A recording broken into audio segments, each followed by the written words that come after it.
Right, thank you, Nick, for another interview opportunity. Today, we're going to talk about expect the unexpected. Could you briefly describe why this is something that you decided that you wanted to talk about? Well, Yuya, as some of us already know, and it's been kind of over or out in the news recently, we this past weekend there was a collision between an MLS referee and a player. And the referee got injured to the point where he could not continue during the game. And the fourth official had to step in as the center referee. And this particular fourth official was never a center referee in the MLS previously, so was kind of thrust into a new role pretty suddenly. As well, the AVAR from the video booth had to come down and serve as the fourth official. So it was just something that kind of refreshed in the mind of something that you don't necessarily see every single day happening and just needing to be prepared for it. Okay, so what does that mean to expect unexpected in day-to-day life as a referee? Because yes, the referee may get injured and that you may have to step in as a referee even though you're originally the fourth official. Many things can happen, but what other things might happen that requires that we expect the unexpected? I think there's a lot of aspects within the game of soccer where we know the things that happen basically every single game. We all go through the fouls, misconduct, yellow, red cards, things like that. But it's other things that kind of pop up that aren't necessarily always talked about or don't happen to referees. I feel like as officials, we most certainly remember the things that we see constantly on the field and just kind of have them in the back of our minds until something that we haven't seen happens. And then that kind of is like almost a shock to our system of, oh my goodness. And it was probably something that we didn't previously think about. So something for me that comes to mind is the first time that I saw a dog run onto the field and interfere with play. And now you've got an outside agent being a part of the game. And it's like, you've heard and seen funny videos of that, but all of a sudden it happens. Well, then earlier this season, I'm on a USL championship game and a cat comes out of nowhere and just starts running on the field. And it's kind of one of those like, okay, this is one of those weird situations, but I've also had it happen. So we knew how to react to it. But for officials that find themselves in that situation for the first time, let's be honest, we don't talk about it much. But when it does happen, we need to understand, number one, how to deal with it, and two, how do we react? And the reason why it's called the unexpected is because it's really difficult to expect. We don't even think about it. What can we do to expect things that we don't even think about? Well, I think the most important thing is staying up to date with everything that's in the law book. Obviously, it does lay out basically every scenario that you can almost think. And if you actually go through and just page through it, there are things that the law book talks about that most referees don't even know is listed in the law book. And so making sure that we're aware of those things that are within the laws so that when they do come up, that we address them. The second thing is just being prepared mentally.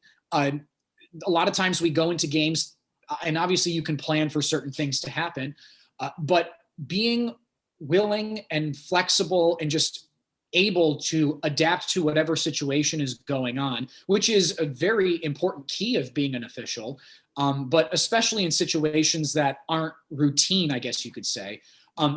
Just being in a good spot mentally and open to what happens and how to deal with it is extremely important as well. And it's almost like going to a game and then you're running a little late, but you know that it's going to take only 20 minutes to get to the field. And then you're going to just make it, expecting that nothing's going to go wrong. And suddenly there's there's an accident and something goes wrong. Those are some of the things that we sort of expect that things will just go right, just because we have been doing this for 3 years, 5 years, 10 years, 20 years, right?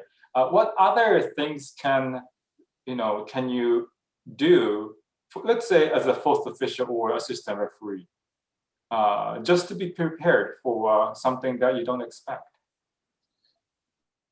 In the situation we'll talk about it, that just happened, Matt Thompson, I mean, the most important thing for him to always be ready for is at any moment, make sure that he has all the information correct so that when he steps onto the field in this situation, now granted, it only happened 6 minutes into the game, but if you find yourself in a situation like that, you need to have been being prepared throughout the game. So let's assume that this incident happens in the 65th minute for Matt Thompson. He needs to make sure that he knows and is very clear on which players have cautions, what has so far happened in the game, what the referee has done to manage the game. And the assistant referees, their preparation is being able to help the referee, and in this case, the fourth official, when they step onto the field. And what was really cool is if you saw a video clip, as Matt was entering the field of play, assistant referee one Corey Richardson came over and had a couple words with him just to talk to him about things. And so as assistant referees, our job is pretty much black and white with an offside, not offside. But at the same time, we've got to be able to certainly adapt to when a referee changes in that situation. And so all of a sudden you go from, you've got one referee that's got a style of game that they like to use and they like to use for management.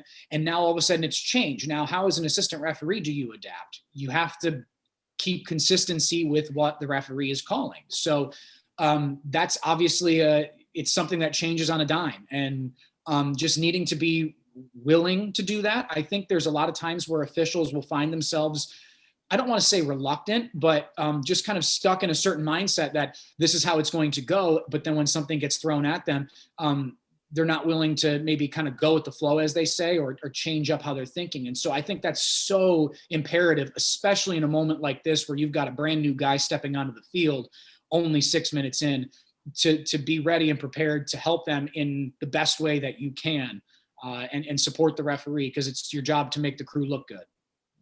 No, I think your input is really good. So I want to thank you for this. Almost anyone can officiate a match where nothing happens. It is really when unexpected happens. That's when we are tested as officials. So thank you so much for your input. And I hope that you're going to have a great rest of the season. Thank you, Nick. Thank you, Yuya.